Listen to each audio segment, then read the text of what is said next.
अरिहन्तानं नमो सिद्धानं नमो आयरियानं नमो वजायानं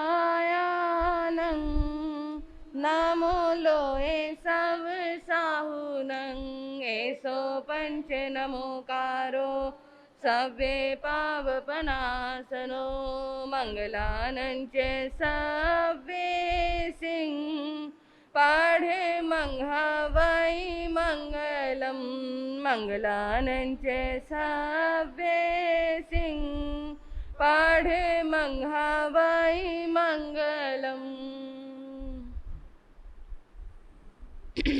अरिहन्तो भगवन्त इन्द्र महिता सिद्धाश्च सिद्धि स्थिता आचार्या जिन शासनोन्नति करा पूजा उपाध्यायिका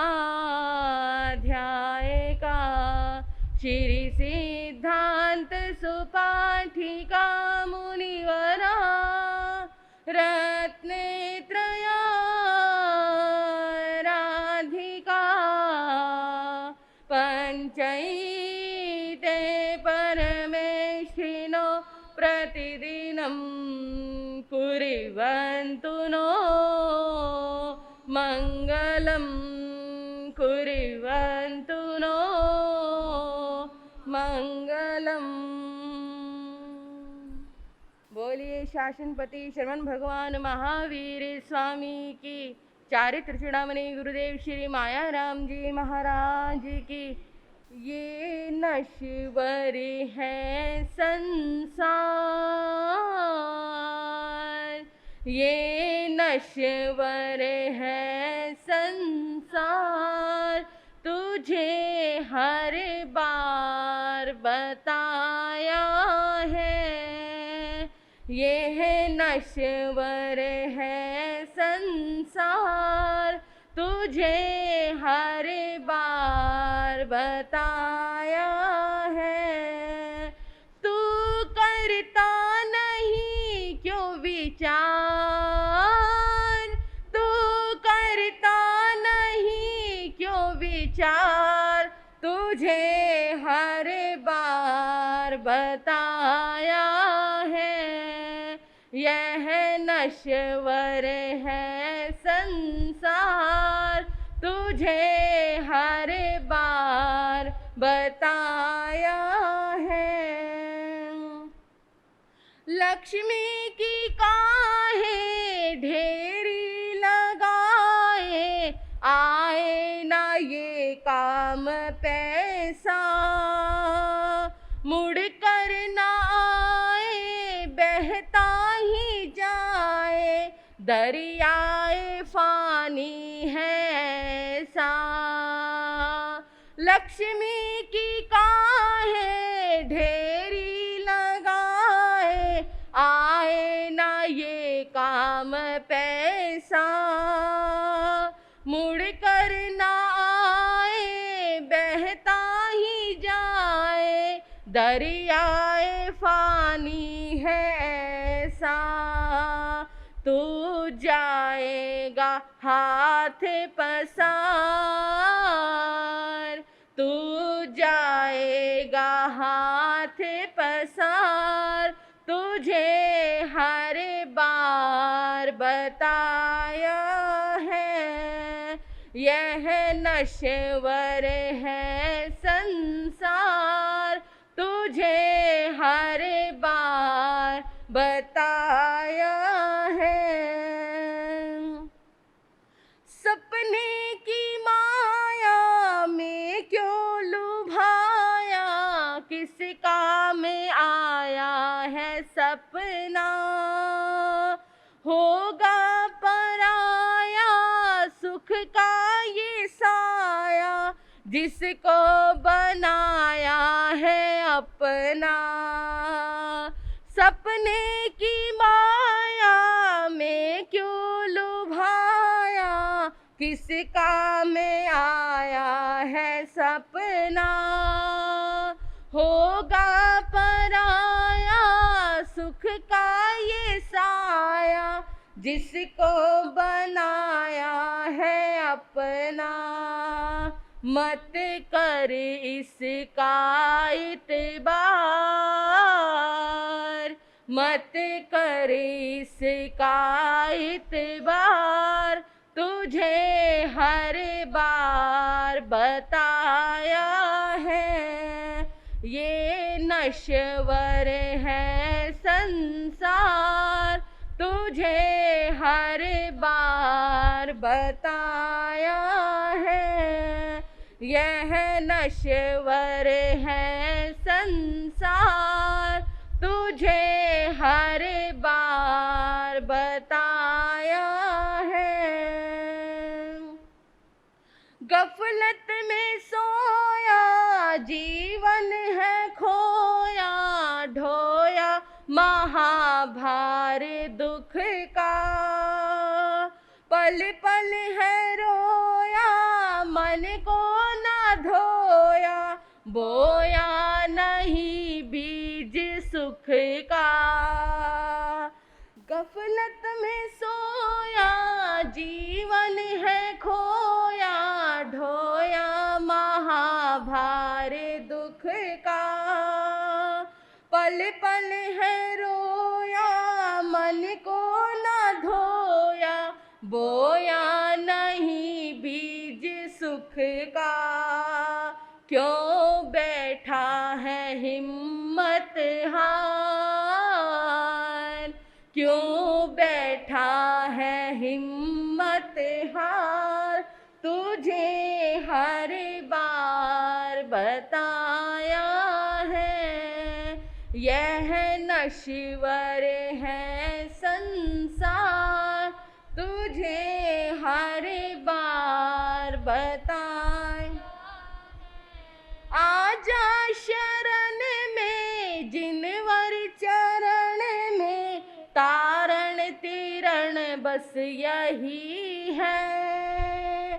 जीवन मरण में प्रत्येक क्षण में दुनिया चली जा रही है। आजा शरण में जिनवर चरण में, तारण तरण बस यही है। जीवन मरण में प्रत्येक क्षण में दुनिया चली जा रही है। तू ले सच्चा आधार, तू ले सच्चा आधार, तुझे हर बार बताया है। यह नश्वर है संसार, तुझे हर बार बताया। तू करता नहीं क्यों विचार, तू करता नहीं क्यों विचार, तुझे हर बार बताया है। यह नश्वर है संसार, तुझे हर बार बताया है। त्रिशूलानंदनं प्रभु परमेश्वरं, त्रिशूलानंदनं प्रभु परमेश्वरं, स्वीकारो प्रभु मेरा मंत्रणं, स्वीकारो प्रभु मेरा मंत्रणं।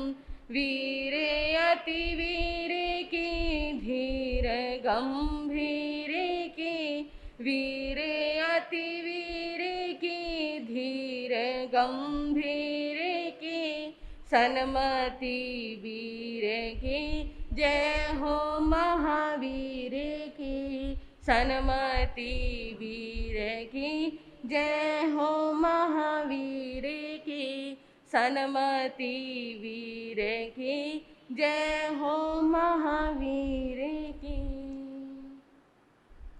अनंत उपकारी शासनपति श्रमण भगवान महावीर स्वामी को अनंत अनंत वंदन करने के पश्चात परम पूज्य परम श्रद्धेय मेरी आस्थाओं के सुमेरु शिखर पूज्य गुरुदेव एवं मेरे जीवन के निर्माता श्री गुरनी जी महाराज के पवित्र पावन चरण कमलों में रहकर जो कुछ भी मैं अपनी अल्प बुद्धि द्वारा ग्रहण कर रही हूँ वह आपके समक्ष कहने का प्रयास करूँगी।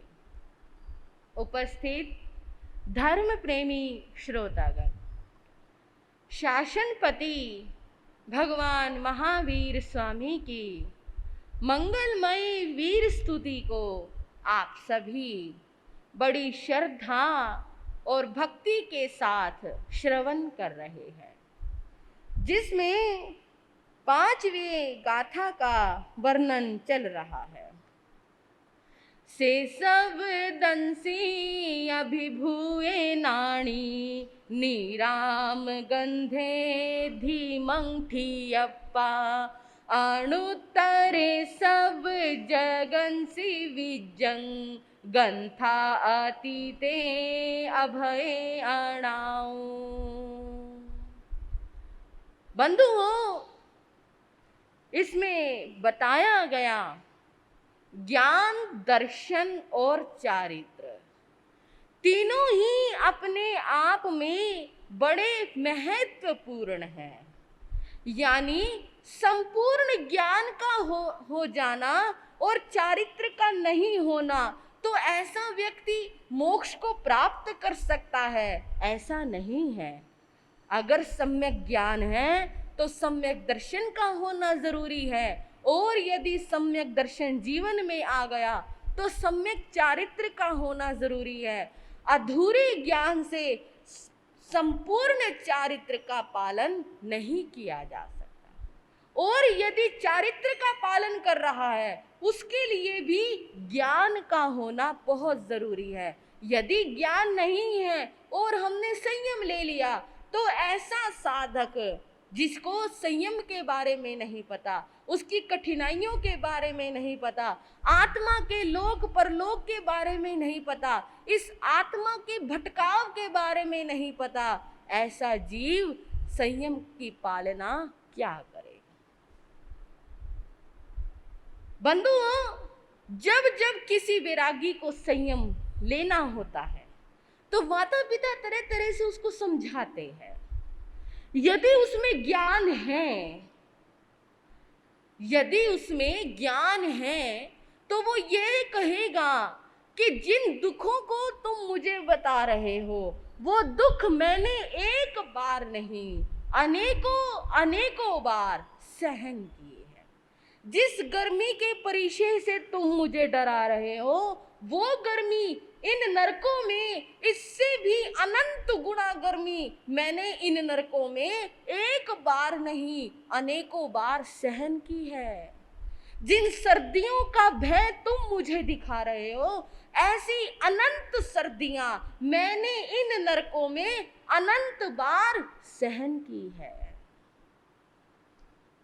बंधुओं, सच्चाई है, जहां आज हम थोड़े से कष्ट से, थोड़ी सी परेशानी से उद्विग्न हो जाते हैं, हम दुखी हो जाते हैं, परेशान हो जाते हैं, वहीं ये कष्ट, ये परेशानियां हमने एक बार नहीं अनेकों अनेकों अनेकों बार नरकों में, त्रियंच गतियों में, मनुष्य लोक में सहन की है।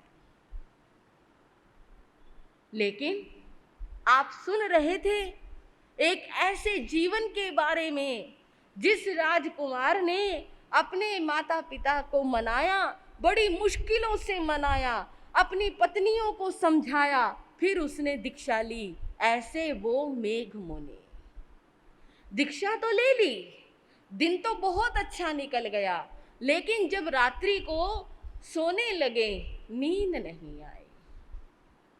क्यों नींद नहीं आई? जमीन में बिस्तर लगा हुआ था, कहाँ तो मखमली शैया पर सोने वाले कहाँ आज जमीन पर सो रहे थे। सिरहाना नहीं था, सिरहाने की जगह क्या था? जब सिरहाना नहीं होता तो क्या लगाते हो? हाथ लगाते हो ना। आज सिरहाना भी नहीं था, हाथ लगाए लगाए हाथ भी अकड़ चुका था। नींद नहीं आ रही थी, कभी मच्छर काट रहे थे, कभी कोई जीव जंतु परेशान कर रहा था, कभी गर्मी लग रही थी। और फिर इतना ही नहीं, संतों का बार बार आवागमन। अब भगवान के एक दो शिष्य तो थे नहीं, सैकड़ों शिष्य भगवान के साथ रहते थे। अब उसमें से एक जाएगा एक आएगा, बार बार अंदर बाहर आने जाने से मेघ मुनि की निद्रा खराब हो रही थी। ये अच्छी बात है भाई। बताओ, पूरे दिन का थका हारा सो रहा हूं, किसी भी संत को इतनी भी फिक्र नहीं कि ये सो रहा है तो चलो यहां से ना आए जाए। मैं तो बहुत परेशान हो गया, और इतना परेशान हो गया कि जिन भावों से संयम लिया था, उत्कृष्ट भावों से संयम लिया था, वो भाव गिरने लगे। अरे थोड़ी सी तो बात सोचनी चाहिए थी इन संतों को। नवदीक्षित मुनि है, राजकुमार है, पूरा राज परिवार छोड़कर आया हूं, लेकिन फिर भी समझते नहीं इस बात को। बार बार मेरे सिरहाने से आ जा रहे हैं, इनके पैरों की धूल मेरे मुंह पर पड़ रही है, इनके आने जाने से दरवाजा बार बार खुलता है बंद होता है, उसके शोर से मेरी नींद खराब हो रही है। कुछ तो सोचते ही हैं। जैसे तैसे रात व्यतीत की, बस ये रात निकल जाए, क्योंकि रात्रि को तो कुछ कर नहीं सकता। मन पूरा बन गया वापिस घर जाने का। मुझे क्या कमी है, इतना बड़ा राज परिवार है, पिता तो पहले ही कह रहे थे मैं तुझे राजा बना दूंगा। देखो मैं तो अपनी रोती हुई पत्नियों को छोड़कर आया, अपनी रोती हुई माता को छोड़कर आया, अपने पिता के इतने बड़े राज्य को छोड़कर आया। क्या मिला मुझे यहाँ? यहाँ तो एक दिन भी चैन की नींद तक नहीं मिली, और क्या मिलेगा यहाँ पर? हाँ जी, सोने के लिए संयम लिया था क्या? यदि सोने के लिए ही संयम था तो सोते तो वो राजमहलों में भी थे। इसका अर्थ क्या है? उन्हें वैराग्य तो हुआ, संसार से निस्सारता तो हुई, भगवान की वाणी के प्रति श्रद्धा तो हुई, लेकिन उनको पूर्ण ज्ञान नहीं हुआ, संयम का ज्ञान नहीं हुआ, संयम में आने वाली बाधाओं और कठिनाइयों का ज्ञान नहीं हुआ। इसलिए मेघ मुनि बहुत ही जल्द विचलित हो गए। सुबह होगी, मैं भगवान के चरणों में जाऊंगा और कह दूंगा प्रभु मुझसे नहीं पलता ये संयम, अपना ये संभालो सारा सामान और मैं तो चला। कहना भी आसान थोड़ी है, वो भी प्रभु महावीर से। साहस भी नहीं हो रहा था, प्रातः काल का सूर्योदय हो गया, मेघ मुनि साहस जुटाने में लगे हुए थे। कैसे जाऊं भगवान के सामने, कैसे कहूं भगवान को ये सब कुछ? हिम्मत भी तो नहीं बन रही। इसका मतलब आंखों में शर्म है। शर्म तो है ना, ये शर्म बहुत जरूरी है। गलतियां होना कोई बड़ी बात नहीं, लेकिन गलती के बाद आंखें झुक जाना बहुत बड़ी बात है। आजकल तो मैं जो देख रही हूं, जो पढ़ रही हूं, बच्चों में इस बात का संस्कार ही नहीं रहा। गलती तो गलती, ऊपर से उस गलती को मानने की शक्ति भी नहीं रही, आंखें झुकाकर बात करने की शक्ति नहीं रही। बंधुओं, ये सबसे बड़ी बात है। अच्छे घरों के बच्चों की, कुलीन घरों के बच्चों की एक यही पहचान है। गलती तो हो जाएगी, कोई बात नहीं, लेकिन उनकी आंखें झुकी रहेंगी। और जब तक आपकी आंखें आपके बड़ों के आगे झुकी हुई है, गलती करने के बाद आपको यह महसूस हो रहा है कि मैं गलत हूं, बड़ों को क्या मुंह दिखाऊं, तो समझ लेना अभी भी सुधरने का एक रास्ता बाकी है, अभी भी भटकने से बच सकते हो। और यदि आपने गलती करने के बाद आप बड़ों की आंखों में आंखें डालकर बात की, तो समझ लेना सुधरने के सारे रास्ते बंद हो चुके हैं, अब कोई रास्ता बाकी नहीं रहा। ये सबसे बड़ी पहचान है सुधरने की और बिगड़ने की। यदि बेटा गलत काम करके घर आया और पिता ने उसको टोक दिया, यदि बेटे की आगे आंखें शर्म से नीचे झुक गई, तो समझ लेना आपका बेटा अगली बार वो गलती नहीं करेगा। और यदि बेटे ने आपकी आंख में आंख डालकर आपका प्रतिकार किया, आपको उल्टा जवाब दिया, आपकी बात को काटा, तो ये समझ लेना कि आपका बेटा आपके हाथों से, आपके अनुशासन से, आपकी बागडोर से बाहर निकल चुका है। मेघ मुनि भगवान के चरणों में गए, वंदन किया, नमस्कार किया। अभी वंदन नमस्कार ही हुआ था, कहने की शक्ति नहीं थी, लेकिन जिनको वो कहने जा रहे थे उनसे क्या छिपा हुआ था? वो तो सब कुछ देख रहे थे, उसके चढ़ते उतरते भावों को देख रहे थे, उसके चेहरे पर आने वाले हर भाव को देख रहे थे, उन्हें तो कुछ बताने की जरूरत ही नहीं थी। प्रभु मुस्कुराए और कहने लगे, मेघ मुनि क्या सोच कर आए हो? हाँ जी, मेघ मुनि क्या सोच कर आए हो? बस एक ही रात में विचलित हो गए, एक ही रात में संयम छोड़ने की बात करने लग गए। आंखें झुकी हुई है, उठ नहीं रही। प्रभु संयम बहुत मुश्किल है, संयम पालना बहुत मुश्किल है, मुझसे नहीं होगा। मेघ मुनि सोचो, चिंतन करो, पूर्व जन्मों में जिसने इतना बड़ा काम किया हो, एक पशु बनकर वो मनुष्य बनकर घबरा गया। क्या काम किया था प्रभु? मेघ मुनि याद करो, पूर्व जन्मों में तुम एक हाथी थे और तुम्हारे नीचे बहुत हाथी, तुम सबके निर्देशक थे, तुम सबके मुखिया थे, और सभी हाथियों ने तुम्हें अपना युद्धपति बनाया था, और इस तरह तुम सभी हाथियों का नेतृत्व किया करते थे। तुम एक जंगल में रहा करते थे, याद करो।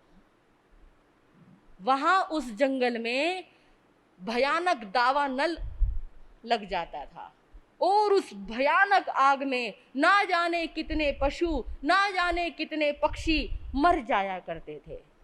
उस समय जब तुम युद्धपति बने, तुमने सबसे पहला ये संकल्प लिया कि मैं अपने पशुओं की रक्षा के लिए, अपने साथियों की रक्षा के लिए कोई एक ऐसा काम करूंगा जिससे जंगल में चाहे कितनी भी भयानक आग क्यों ना लग जाए, कितना भी दावानल क्यों ना उठ जाए, फिर भी मेरे साथियों की रक्षा हो सकेगी। और ऐसा सोचकर तुमने अपने सभी साथियों को लेकर क्या किया? तुमने उस जंगल के बीच में खाली स्थान बनाना शुरू कर दिया। वहां आसपास से झाड़ फूड़ जो भी थी वो उखाड़ कर फेंक दी, झाड़ियां उखाड़ कर फेंक दी, पेड़ पौधे उखाड़ कर फेंक दिए, और एक बहुत बड़ा स्थान तुमने मैदान के रूप में साफ कर दिया। समय आया, उस जंगल में फिर भयानक दावानल लगा। इतनी भयानक आग थी, सारे जानवर, सारे पशु पक्षी त्राही त्राही करने लगे, लेकिन तुम्हारे निर्देशन में तुमने वहां पर सभी जानवरों को सुरक्षित उस जगह पर, जो तुमने मैदान साफ किया था, उस जगह पर भेजना शुरू किया। सभी जानवर दौड़ दौड़ कर उस खाली मैदान में पहुंच गए। तुम भी वहीं पर खड़े हुए थे। वो मैदान ऐसे भरा हुआ था, वहां पर पांव रखने तक की भी जगह नहीं थी। पूरा मैदान ठसा ठस भरा हुआ था, क्योंकि सभी को अपनी जान प्यारी थी। सभी पशु पक्षी वहां पर पहुंच गए थे, और ऐसे उस मैदान में जब तुम खड़े हुए थे, तुम्हारे शरीर में खारिश हुई। तुमने अपना एक आगे का पांव उठाया और जैसे ही खारिश करने लगे, इतनी ही देर में, इतने ही सेकंड में एक खरगोश, जिसको कहीं पर भी जगह नहीं मिली, खड़े होने की, बैठने की कहीं जगह नहीं मिली, वो भी दौड़ता दौड़ता जगह ढूंढता ढूंढता आया और तुम्हारे पांव के नीचे उस जगह पर आकर खड़ा हो गया। सोचो कितनी संकीर्ण जगह होगी, वहां पर जगह थी ही नहीं। जो तुम्हारे पांव के नीचे जगह बची थी उसके नीचे आकर खड़ा हो गए।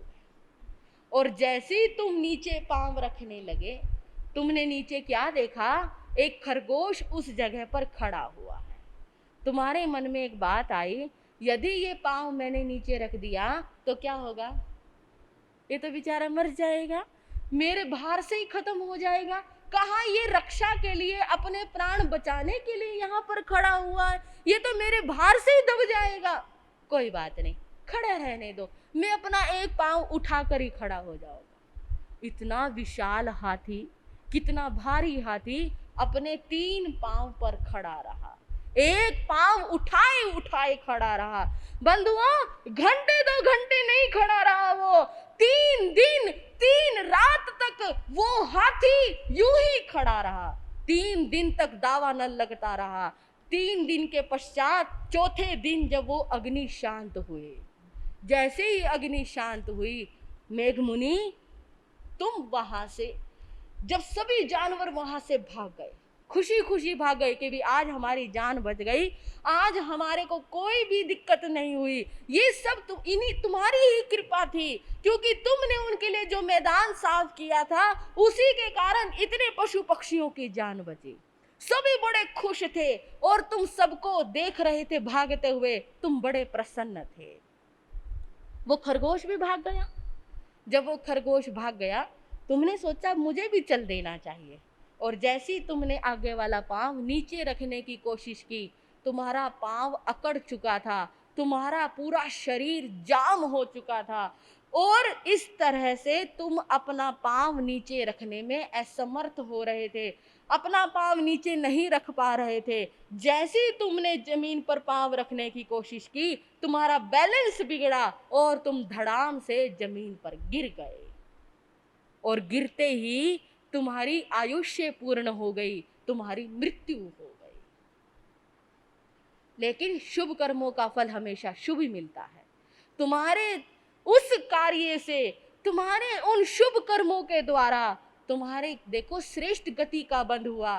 तुम वहां से आयुष्य पूर्ण कर राजा श्रेणी के पुत्र राजकुमार के रूप में उत्पन्न हुए। मेघमुनि सोचो, वहां 3 दिन तुम उस जीव की रक्षा के लिए 3 पांव पर खड़े रहे, एक पांव उठाए खड़े रहे, और अब एक ही रात्रि में घबरा गए। अब एक ही रात्रि में मुनियों के आवागमन से तुम विचलित हो गए। अभी तो संयम जीवन की शुरुआत है मेघमुनि। साधना का रहस्य, साधना का मार्ग बहुत कठिन है। तुम तो वो बहादुर हाथी हो, तुम कैसे घबरा सकते हो? जब एक त्रियंच जीव इतना बड़ा कार्य कर सकता है, तुम तो मनुष्य हो, एक राजा के बेटे हो, बड़े गौरवशाली वंश में तुम्हारा जन्म हुआ है, तुम ये क्या करने जा रहे हो? मेघमुनि सुन रहे थे। सुनते सुनते जाति स्मरण ज्ञान हो गया। जैसे ही जाति स्मरण ज्ञान हुआ, अपना पूर्व भव उनकी आंखों के आगे तैरने लगा, और बंधुओं क्या सोचने लगे, ओहो प्रभु सही कह रहे हैं, प्रभु जो कह रहे हैं सत्य कह रहे हैं, ये मैं कहाँ भटक गया था। अरे मुनियों ने क्या किया, एक इतनी सी बात में उनके आने जाने से मैं व्यथित हो गया। मैं तो एक हाथी ही अच्छा था, जहां मैंने इतना बड़ा कार्य किया था। नहीं, मुझे ऐसा सोचना भी नहीं चाहिए था। मैंने सोच कैसे लिया, मैं घर वापस कैसे जा सकता हूँ? क्या कहेंगे लोग, क्या कहेंगे मेरे माता पिता, क्या कहेंगे मेरी पत्नियां? और मैंने इतना उत्कृष्ट संयम लिया, उसको छोड़ने के बारे में मैं सोच भी कैसे सकता था? आंखों से आंसू बह गए, भगवान के चरणों में गिर पड़े, भगवान के चरणों में माथा रख दिया। प्रभु मुझे क्षमा करो, क्षमा करो प्रभु, मुझे क्षमा करो। मुझसे बहुत बड़ी भूल हो गई, आगे से कभी ये भूल नहीं होगी प्रभु। आज से मैं ये प्रतिज्ञा करता हूं कि अपनी इन दोनों आंखों को छोड़कर मेरा ये सारा शरीर मेरे मुनियों की सेवा के लिए मैं समर्पित करता हूं। आज के बाद मेरा ये सारा शरीर मुनियों की सेवा में समर्पित रहेगा। सिर्फ मेरी ये दो आंखें संयम से चलने के लिए, विवेक से चलने के लिए, बैठने के लिए मेरी है, बाकी मेरा सारा शरीर मुनियों की सेवा के लिए है। और बंधुओं, इस तरह से समर्पित हो रहे थे, बार बार अपने महाप्रभु का उपकार मान रहे थे और कहने लगे प्रभु मुझे क्षमा करो। और बड़े सुंदर शब्दों में उन्होंने कहा, मैं भटक गया मंजिल, प्रभु वीर किनारा दो। मैं भटक गया मंजिल, प्रभु वीर किनारा दो। बालक हूँ मैं तेरा, मुझे पकड़ सहारा दो। बालक हूँ मैं तेरा, मुझे पकड़ सहारा। भक्ति का रस छूटा, परिशहों से फिसल गया। भक्ति का रस छूटा, परिशहों से फिसल गया। हीरों को छोड़ दिया, कंकर पर मचल गया। हीरों को छोड़ दिया, कंकर पर मचल गया। दिल में भर दो मस्ती, वो प्रेम का प्याला दो। दिल में भर दो मस्ती, वो प्रेम का प्याला दो।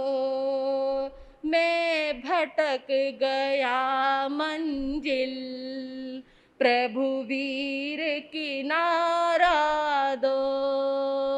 मैं भटक गया मंजिल, प्रभु वीर किनारा। अब बीत गई रजनी, मन में सूरज निकला। अब बीत गई रजनी, मन में सूरज निकला। प्रभु वीर के चरणों में गिरता जीवन संभला। दिल में भर दो मस्ती, मुझे ज्ञान उजाला दो। मैं भटक गया मंजिल, प्रभु वीर किनारा दो। बालक हूँ मैं तेरा, मुझे पकड़ सहारा दो। बालक हूँ मैं तेरा, मुझे पकड़ सहारा। भगवान महावीर तो वो तीर्थ है जिनके चरणों में आकर अच्छे से अच्छे पापी भी तिर जाते हैं। बंधुओं, इस तरह मेघ मुनि भगवान के चरणों में आत्मग्लानि कर रहे हैं, आत्म आलोचना कर रहे हैं। और आत्म आलोचना करते हुए भगवान महावीर ने उन्हें ज्ञान दिया, सम्यक ज्ञान का दर्शन करवाया। और इस तरह उन्हें सम्यक ज्ञान, सम्यक दर्शन की जब प्राप्ति हुई, वो अपने संयम में पुनः स्थिर हो गए। इस तरह से उन्होंने उत्कृष्ट संयम का पालन किया, ऐसे संयम का पालन किया कि वहां से अपनी आयुष्य पूर्ण कर वो सर्वार्थ सिद्ध विमान में उत्पन्न हुए। और इतना ही नहीं, आने वाले वहां से अपनी आयुष्य पूर्ण करके महाविदेह क्षेत्र में जन्म लेंगे और वहां से संयम को ग्रहण करके सिद्ध बुद्ध और मोक्ष को प्राप्त करेंगे। यह है चारित्र का परिणाम।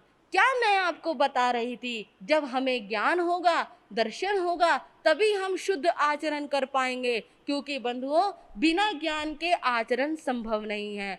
और आचरण तो कर रहे हैं, ज्ञान नहीं है तो उस आचरण का भी कोई फल और कोई प्रभाव नहीं होता। और भगवान महावीर के लिए कहा गया कि जो भगवान महावीर का ज्ञान कैसा था, सम्यक ज्ञान था, सम्यक दर्शन था और उनका चारित्र अभिभूत चारित्र था जो कभी गिरता नहीं, ऐसा उनका परम विशुद्ध चारित्र था। परिशहों के सामने जो स्वयं भी अटल अडोल खड़े रहे और उन्होंने अपने संसर्ग में रहने वाले शिष्यों को भी धृतिमान और स्थिर आत्मा बनाया, ऐसे वो प्रभु महावीर समस्त जगत में सर्वोत्तम विद्वान थे। वो समस्त ग्रंथियों से अतीत थे। ग्रंथि दो ही है, राग की और द्वेष की। भगवान महावीर को ना राग था ना द्वेष था, इसलिए उन्होंने इन आंतरिक ग्रंथियों को बहुत समय पहले ही छोड़ दिया था। अभय, 7 प्रकार के भयों को जिसने जीत लिया था वो अभय थे, अटल थे। कोई उपसर्ग, कोई परिचय, कोई बाधा उन्हें विचलित करने में समर्थ नहीं था। इतना ही नहीं, वो अनायु थे। अनायु अर्थात जिसने चारों गतियों के आयुष्य बंध पर रोक लगा दी।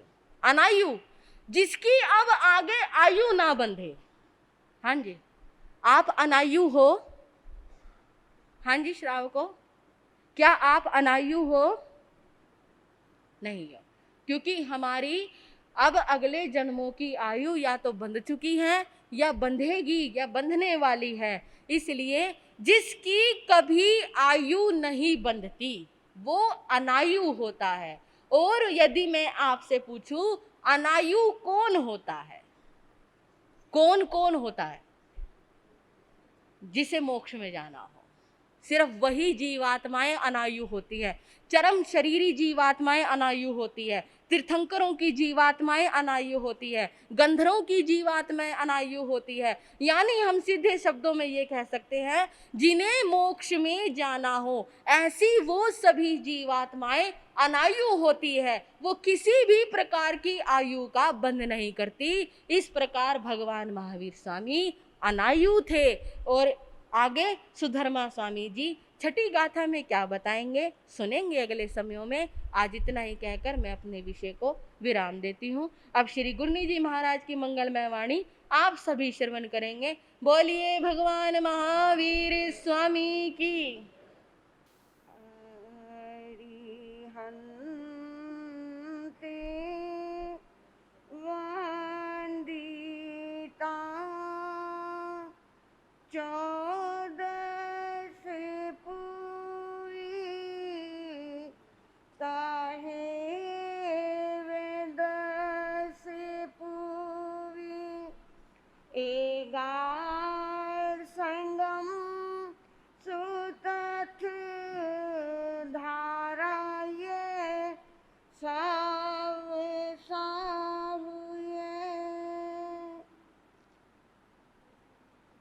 धर्मानुरागी सुश्रावकगण एवं शीलवती बहिनों, परम आराध्या, परम पूजनीय श्री गुरनी जी महाराज के श्री चरणों में रहकर जो कुछ मैं ग्रहण कर रही हूँ आपके समक्ष कहने का प्रयास करूँ। अभी आप एक भूले भटके व्यक्ति को देख रहे थे कि राह मिल गई भगवान के चरणों में। अनादि काल से हमारी ये जीव आत्मा भाव अटवी में उलझ रही है। बहुत भटकन हुई, लेकिन इस आत्मा को अभी तक विश्राम नहीं मिला। विश्राम उसी को मिलेगा जो भगवान के चरणों से अनुराग करेगा, जो उस बताए हुए वीतराग धर्म के राह पर चलेगा, चारित्र को ग्रहण करेगा, व्रत नियम अनुष्ठान को ग्रहण करके अपनी आत्मा के अंधकार को दूर करेगा, वही जीवात्मा इस धर्म जहाज पर आरूढ़ होकर वो इस भव सागर से किनारा प्राप्त करेगा। बंधुओं, वर्णन चल रहा है 7वें अंग शास्त्र के प्रथम अध्याय की पूर्णति के बाद आचार्य भगवान श्री सुधर्मा स्वामी जी के श्री चरणों में उपस्थित आर्य जम्बू स्वामी ने एक प्रश्न किया, भंते 7वें अंग शास्त्र के प्रथम अध्ययन को मैंने जाना, मैं जानना चाहता हूँ भगवान महावीर स्वामी ने अगले अध्ययन में किसका वर्णन किया? आचार्य भगवान श्री सुधर्मा स्वामी श्री जम्बू स्वामी जी को उनकी शंका का समाधान करते हुए कहने लगे, जम्बू, चंपा नगरी के पूर्ण भद्र चैत्य में भगवान महावीर स्वामी का पदार्पण हुआ। इसी चंपा नगरी में कामदेव गाथापति रहता था और उनकी घर में भद्रा नाम की पतिव्रता भार्या रहती थी। आनंद श्रावक के समान उनके यहाँ, जरा मैं टटोल लूं, आनंद श्रावक के यहाँ कितना धन था?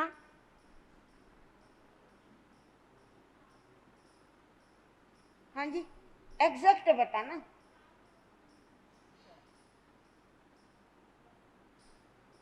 4 करोड़ में तो आपको भी सबर ना आए। 4 करोड़ का धन उनके पास हीरे मोती जवाहरात के रूप में फिक्स था। 4 करोड़ का धन उनका व्यापार में लगा हुआ था और 4 करोड़ का धन घर में धन धान्य अन्य वस्तुओं में लगा हुआ था। कितना हो गया? कितनी जल्दी हिसाब लगाना। अब मैं आपको कामदेव गाथापति के बारे में बताती हूँ। कामदेव गाथापति के यहाँ 6 करोड़ का धन उनके पास हीरे मोती जवाहरात फिक्स डिपॉजिट के रूप में 6 करोड़ का धन था और 6 करोड़ उनके व्यापार में लगा हुआ था। 6 करोड़ की धन राशि धन धान्य घर की अनेक वस्तुओं के रूप में 6 करोड़ का धन लगा हुआ था। कितना हो गया? संभालते संभालते सांस ऊपर नीचे हो जाए। महाराज जी, आपको क्या पता, इतना धन एक बार हो तो जाए। महाराज, जिनकी काउंटिंग कमजोर होती है ना, उन्हें तो ये धन संभालने में मुश्किल आए। एक बार हमारे पास ये धन हो जाए, हम चुटकियों में गिनकर सारा इन्वेस्ट कर सकते हैं, कहाँ कितना कब लगाना है। बंधुओं, अभी इतना नहीं है, आप तब उलझे रहते हो। अगर इतना करोड़ों का धन हो जाए, बस फिर तो जैन स्थानक क्या हो जाए, और खाली हो जाए। महाराज जी, एक व्यापार है, इतने व्यापार लगा रखे हैं, सारे व्यापार जा जाकर देखने पड़ते हैं। आपको तो केवल 1 घंटा कथा सुनानी पड़ती है, लेकिन मेरे भाइयों, ये 1 घंटे की कथा के लिए आपको पता है हमारे को कितने पन्ने संभालने पड़ते हैं। और वो जो व्याख्यान के पन्ने हैं, वही हमारा धन है। और ऐसा कीमती धन कामदेव गाथापति संभाल रहे हैं, लेकिन कामदेव गाथापति को ये मालूम है ये धन नश्वर है। अभी साध्वी सुविता जी आपको समझा रहे थे, ये नश्वर है संसार, तुझे उस पार जाना है, लेकिन उस पार जाने के लिए कोई तैयारी तो करो। जब तक हमारी तैयारी नहीं होगी, आधी अधूरी तैयारी के साथ जब उस पार जाना होगा, बड़ी दिक्कतें आएंगी। लेकिन भगवान चंपा नगरी के पूर्ण भद्र चैत्य में पहुंचे हैं, और ये कामदेव गाथापति, जब उसे ये खबर लगी कि नगर में भगवान का पधारना हुआ है, तो वो अपने आवश्यक कार्यों को छोड़कर आनंद गाथापति की तरह अपने मित्र, सगे संबंधी, अपने कौटुंबिक, अपने पारिवारिक जनों के साथ बड़े विनय के साथ, बड़ी श्रद्धा के साथ भगवान के चरणों में भगवान की धर्म देशना को सुनने के लिए उनके समूह शरण में पहुंचे। भगवान की वाणी को सुना, सुनकर आत्मा में एक जागृति पैदा हुई और सोचा, कब तक इस संसार में मैं लिपायमान रहूंगा। मुझे इस संसार में रहकर अपनी आत्मा का कल्याण करना होगा। भगवान के चरणों में हाथ जोड़कर खड़े हो गए और कहने लगे, भगवान, आपके चरणों में जो ये वीर पुरुष दीक्षित हुए हैं, कोई राजपुत्र है, कोई मंत्री पुत्र है, कोई सार्थवाह पुत्र है, इन सभी जीवात्माओं ने आपके चरणों में संयम अंगीकार किया, अपनी आत्मा का कल्याण कर रहे हैं। लेकिन प्रभु, मैं इतना समर्थवान नहीं, मेरी शक्ति इतनी नहीं है कि मैं आपके चरणों में ये अखंड मोती स्वीकार कर सकूं। मैं तो केवल आपके श्री चरणों में अपने आत्म कल्याण के लिए श्रावक व्रत अंगीकार करना चाहता हूं। भगवान ने फरमाया, आहा सुहंग देवानु प्रिय, मां पड़ी बंद करे है। धर्म कार्य में बिल्कुल प्रमाद मत करो। धर्म कार्य करने का मन आज बना है, आज नहीं अभी उस कार्य को कर डालो।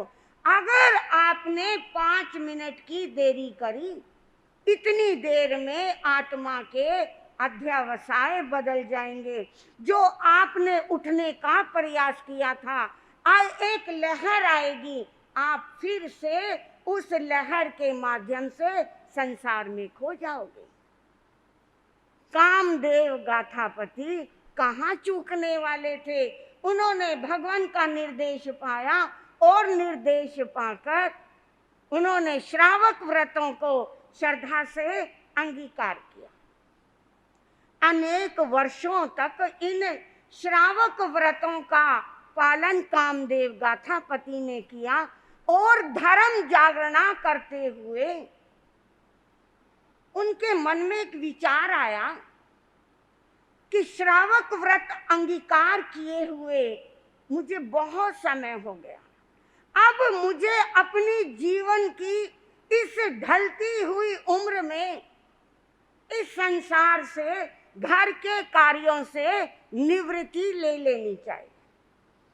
हे भव्य श्रावकों, अगर किसी समाज में, किसी संघ में किसी बच्चे की दीक्षा होती है, किसी युवा की दीक्षा होती है, अथवा किसी प्रौढ़ व्यक्ति की दीक्षा होती है, तो अन्य नगर में अनेक संघों में चर्चाएं होती हैं।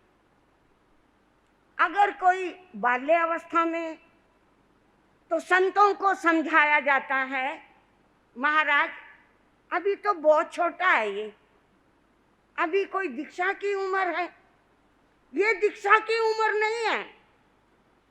अगर कोई व्यक्ति युवा अवस्था में संयम अंगीकार करता है, तो हम उसको शिक्षा देते हैं, ये कोई उम्र, हाँ जी है भगवान वालों, ये उम्र तो अभी खाने पीने की संसार भोगने की उम्र थी, ये उम्र कोई दीक्षा लेने की थी। हाँ जी सुरेंद्र भाई, अगर कोई आप जैसा प्रौढ़ व्यक्ति, पवन भाई जैसा कोई व्यक्ति दीक्षा ले तो आप इन्हें क्या समझाओगे? राजीव भाई क्या समझाओगे? क्यों बावले हो रहे हो?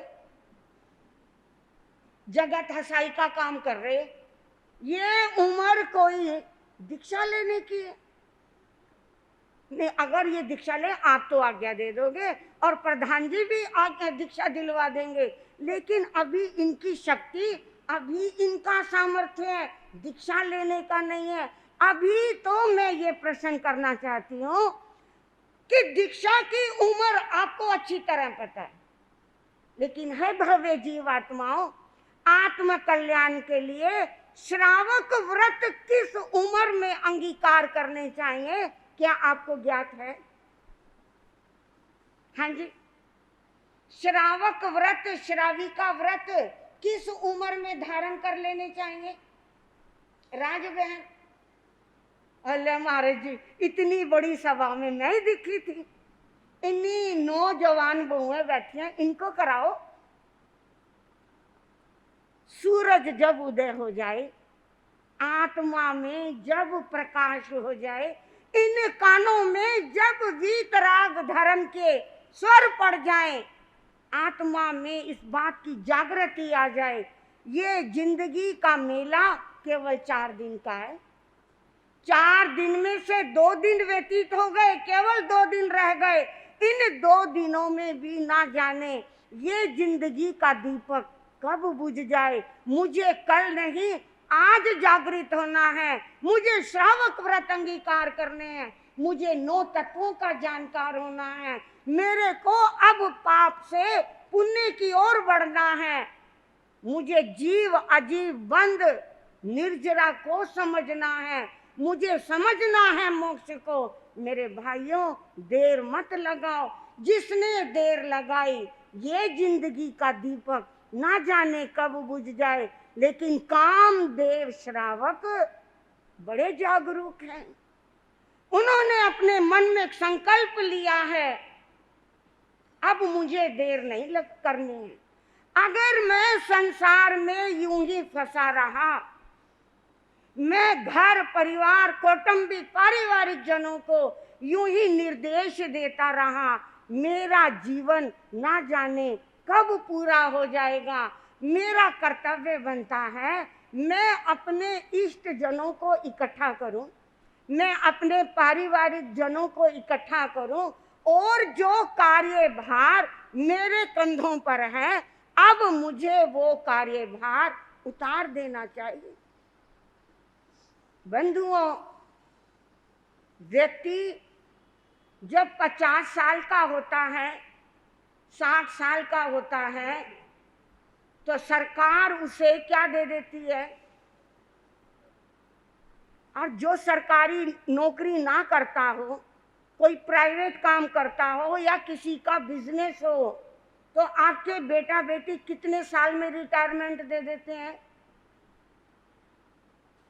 यशपाल भाई की तो भी रिटायरमेंट नहीं है। महाराज जी, ये तो घर का काम है, अगर चाहो तो 40 साल में रिटायरमेंट ले लो, और नहीं तो मेरे भाइयों, एक रिटायरमेंट सरकार की तरफ से होती है। आपके बेटा बेटी 50 साल की उम्र में, 60 साल की उम्र में रिटायरमेंट दे भी दें तो आप एक दूसरा काम ढूंढने की कोशिश करते। घर में बैठा नहीं जाता, घर में दिल नहीं लगता, चला ना जाए तो भी बैत पकड़ कर दुकान पर जाने की कोशिश करते हो, फैक्ट्री में पैर फंसाने की कोशिश करते हो। आपको लगता है आपका बेटा अभी व्यापार को संभाल नहीं पाएगा, लेकिन जब आप दुकान पर जाकर बैठते हो, किसी ग्राहक से लेन देन की बात करते हो, तो आपका बेटा माथा चढ़ाकर कहता है, पिताजी कल से दुकान पर मत आना। आप इस बात को 1 बार सुनते हो, 2 बार सुनते हो, मन को ठेस भी लगती है। तीसरे दिन फिर लाठी उठाकर, फिर बैंत उठाकर, फिर दुकान पर जाने की कोशिश करते हो और चिंतन करते हो, क्या करूं बेटा, घर में मन नहीं लगता। थोड़े दिन घर में बैठते हो, बहू कहती है खाली बैठे क्या कर रहे हो, जाओ। आपके पोते को स्टैंड पे उतरे हुए बहुत देर हो गई, उसका बस्ता कंधे पे टांग कर, उसका बैग कंधे पे टांग कर उसे घर ले आओ। घर आकर बैठते हो, पसीना सुखाते हो, इतनी देर में बहू कहती है खाली बैठे क्या कर रहे हो, कपिल भाई क्या कर रहे हो, लो ये थैला लो और पैसे लो, जाओ बाजार से क्या लेकर आओ। धीरे से बता दो, मैं यहाँ पे चैनल पे बोल दूंगी। हाँ, जो आवाज आई है ना वो बिल्कुल ठीक आई है। कई दिन से गली में सब्जी वाला नहीं आ रहा। सब्जी मंडी जाओ, थोड़ी सी भाजी ले आओ, थोड़ी सी तरकारी ले आओ। अगर लेकर आओगे तो सब्जी बना दूंगी, नहीं तो क्या खिलाऊंगी। आपकी फेवरेट चीज है, पंजाब की मशहूर चीज दाल बनाकर खिलाऊंगी। और आप कहते हो ठीक है तू दाल ही बना दे, मेरे पास सब्जी लाने की हिम्मत नहीं है, धूप बहुत हो रही है। एक बूढ़ा आदमी था, बिल्कुल उसके प्राण निकलने को थे। 80-90 साल का वो व्यक्ति चारपाई पर लेटा हुआ है, मुंह से कुछ बुदबुदा रहा है, क्या बोल रहा है ये समझ नहीं आ रहा।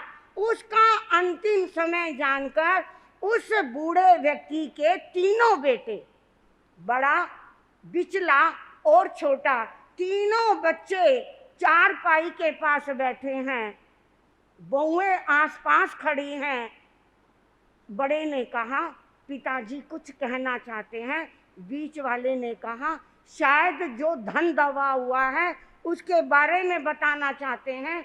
छोटे ने सलाह दी मैं डॉक्टर को बुलाकर लेकर आता हूँ, एक इंजेक्शन लगवा देते हैं, थोड़ा होश संभालेंगे, हमें चलते चलते कुछ जरूरी बातें होंगी वो बता देंगे। इंजेक्शन लगाया, थोड़ा होश आया। बूढ़े ने पूछा बड़ा कहाँ है। बड़े बेटे ने पिता का हाथ अपने सिर पर रखवाया और कहने लगा पिताजी मैं यहाँ बैठा हूँ। दूसरा हाथ उठाकर पूछा बिचला कहाँ है। बिचले ने दूसरा हाथ अपने सिर पर रखवाया और कहने लगा पिताजी आज्ञा फरमाओ मैं यहाँ आपके पास बैठा हूँ। और छुटकू कहाँ है। छोटा भी पैरों के पास से उठकर अपने पिता के छाती पर हाथ रखकर कहने लगा पिताजी बोलो क्या कहना चाहते हो, मैं यहाँ बैठा हूँ। पिता ने अपने दोनों हाथ छुड़वाए, बड़ा जोर लगाकर बैठा और कहने लगा अरे निकम्मो तुम तीनों के तीनों यहाँ बैठे हो, दुकान पर कौन गया है, लाओ मेरी चप्पल लेकर आओ। अगर तुम तीनों यहाँ बैठे रहोगे सारे ग्राहक तो पड़ोसी के घर चले जाएंगे, तुम तो यूं ही बर्बाद हो जाओगे। मेरी चप्पल लेकर आओ, मैं जाता हूँ दुकान खोलने के लिए, मैं दुकान संभालता हूँ, तुम्हारे बस का दुकान संभालना नहीं। मेरे भाइयों, जिंदगी के आखिरी पड़ाव पर भी हमें दुकान की चिंता है, हमें मकान की चिंता है, हमें एफडी की चिंता है, लेकिन इस आत्मा की चिंता कौन करेगा। इस आत्मा पर कर्मों का जो भार चढ़ा है उस भार को उतारने की चिंता कौन करेगा। जब यहाँ से जाना होगा, यहाँ से चलते समय आपको कोई ट्रेन नहीं मिलेगी, आपको कोई गाड़ी नहीं मिलेगी, आपको कोई स्कूटर नहीं मिलेगा। यहाँ से आपको अगली गति में जाने के लिए पैदल सवारी करनी पड़ेगी, पैदल ही चलना पड़ेगा। आपको रास्ते में खाने के लिए कोई भोजन नहीं मिलेगा, आपको सोने के लिए कोई बिस्तर बंद नहीं मिलेगा। आपको अपनी तैयारी कामदेव श्रावक की तरह शीघ्र करनी चाहिए।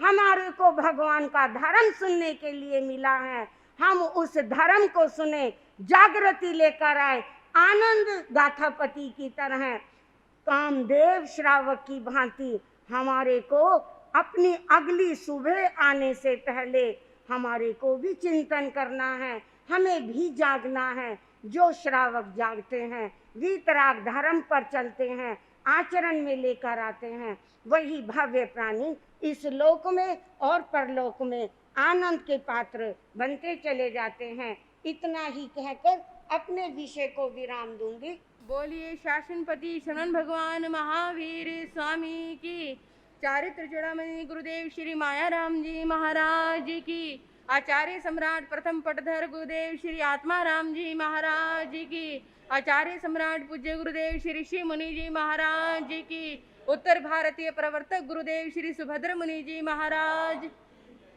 खद्दर धारिणी महान साध्वी श्री मथुरा देवी जी महाराज की, जिन शासन चंद्रिका महान साध्वी श्री सुंदरी देवी जी महाराज की, संयम शिरोमणि जैन भारती महान साध्वी श्री सुशील कुमारी जी महाराज की, उप प्रवर्तनी श्रमणी गौरव डॉक्टर श्री सुनीता जी महाराज की, श्री जैन धर्म की, संसार के सभी महान पुरुषों की।